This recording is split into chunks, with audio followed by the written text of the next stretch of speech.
खुलुमबाय Bodoland एंखं television studio आं हायनार्सि गयारि दिनैनि गाहाय रादाबफोराव दङ। बिटिआर गोरोबथानि दफाफोरखौ थाबैनो मावफुंनो एबसुआ दाबि खालामदों। धोरोमनि आसार-खान्थि आरो बोसोनफ्रानो समाजखौ गोग्गोसिन खालामो बुंदों दिपेन बर'। टेङाल कसारि अट'नमास काउन्सिल बिसायख'थियाव बिजेपिनि देरहासार। रायजो सभा बिसायख'थिखौ लाना कंग्रेसआ सावरायदों। एडिजिपिनि हिरेन चन्द्र नाथजों लोगोसे आसाम पुलिसनि सा 14 जवानफोरनो हादरारि बान्था। नगावआव सासे ड्राग्स फालांगिनि न'आव सिग्रोमनानै पुलिसआ गासै 1,80,000 रां जब्द खालामदों। दानिया फैदो आबुं रादाबाव।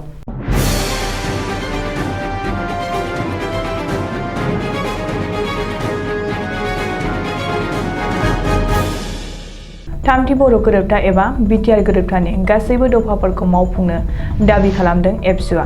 एबसुनि आफादगिरि दिपेन बर'आ दिनै लोगो आफादगिरि खोरोमदाव औवारी आरो गाहाय नेहाथारि खनेन्द्र बसुमतारीखौ लोगोआव लाना क'क्राझार बागानसालियाव थानाय मिरु एबसुनि गाहाय मावख'आव मोनसे खौरांगिरि मेल खुंना बिटिआर दफानि गोरोबथाफोरखौ थाबैनो मावफुंना दाबि खालामो। मख'नो गोनांदि खौरांगिरि मेलनि गेजेरजों एबसुनि आफादगिरि दिपेन बर'आ बिटिआर सिमना कमिसननि गेजेरजों बिटिआरनि सिमनाखौ फुवारनाय हाजोआरि ओनसोलाव जिउ खांनाय बर' कसारिफोरखौ थाबैनो एसटि हिल्स थाखो होनाय, पेन्सार फरायसालिफोरखौ प्रभिन्सियेलाइज खालामनाय आरो फरेस्ट राइट एक्ट 2006 खौ मावफुंनो थाखाय दाबि खालामो। बेजों लोगोसेनो बारग' एनडिपिनि गायसनगिरि आफादगिरि आरो बिटिआर गोरोबथानि गुबुन सासे सागारगिरि रन्जन दैमारिजों लोगोसे गासैबो बारग' एनडिपि सोद्रोमाफोरखौ जोबथेसालिनिफ्राय उदां खालामनो आरो मुंख्लं न'खरनो मोननो गोनां अनसुंथाइफोरखौ थाबैनो होनो थाखायबो दाबि खालामो। धोरोमनि आसार-खान्थि आरो बोसोनफोरानो समाजखौ गोग्गोसिन खालामो। बे बाथ्राखौ बुंदों मिरु एबसुनि आफादगिरि दिपेन बर'आ। मख'नो गोनांदि दिनै गोथार बाथौ सानाव मिरु एबसुनि आफादगिरि दिपेन बर'नि दैदेननायाव मिरु आफादनिफ्राय क'क्राझारनि बागानसालियाव थानाय बाथौ थानसालियाव आर'ज गाबहैयो।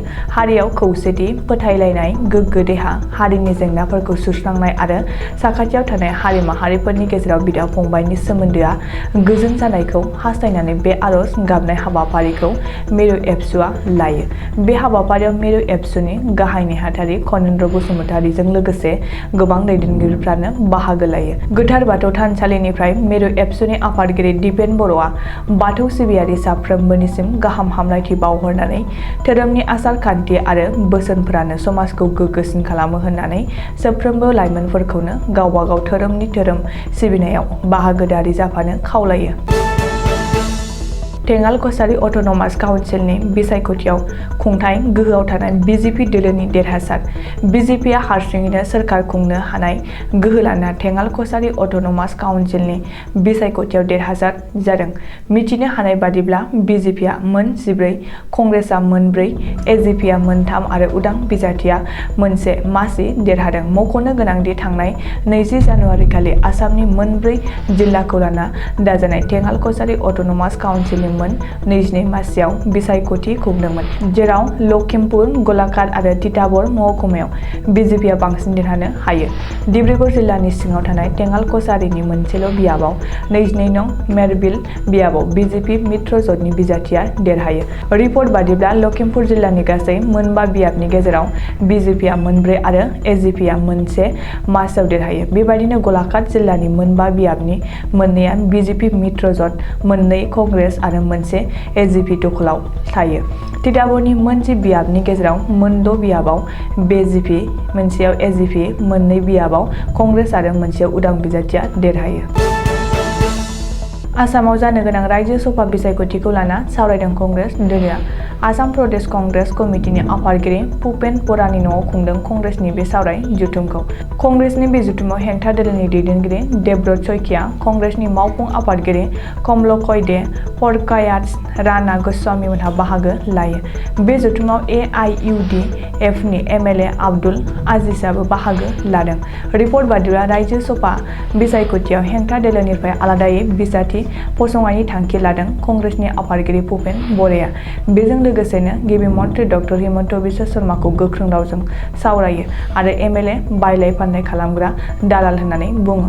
बबेखानि हानि दालाल, थानानि दालाल, जुदि दालाल जायो एमएलए बायलाय फानलाय खालामग्राया मानो दालाल जाया होनना भुपेन बराया सोंथि सोंदों आरो एमएलए बायलाय फानलाय खालामग्राखौबो पुलिसआ आथिङाव गुलि गावनांगौ होनना भुपेन बराया बुंदों।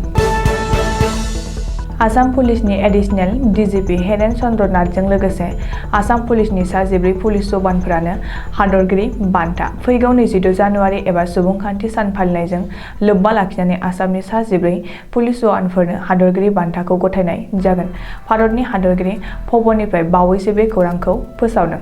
आसाम पुलिसनि एडिजिपि हेरेन चन्द्र नाथजों लोगोसे सा 13 पुलिस जवानफोरनो हादरगिरि बान्था गथायगोन। हादरगिरि बान्थानि थाखाय सायख'जानाय गुबुन सा 13 पुलिस जवानफोरा फारियै हिरेन गथबी, शमेश उद्दीन, नजरुल इस्लाम, अजू दत्त, सुनील मिल्ली, मुजमिल हक, रनजमनि शइकिया, बिपुल बरा, हिरेन हाजरिका, बुलुन गहाय, अकल पल, जगत तामां आरो जयदीप शर्मा।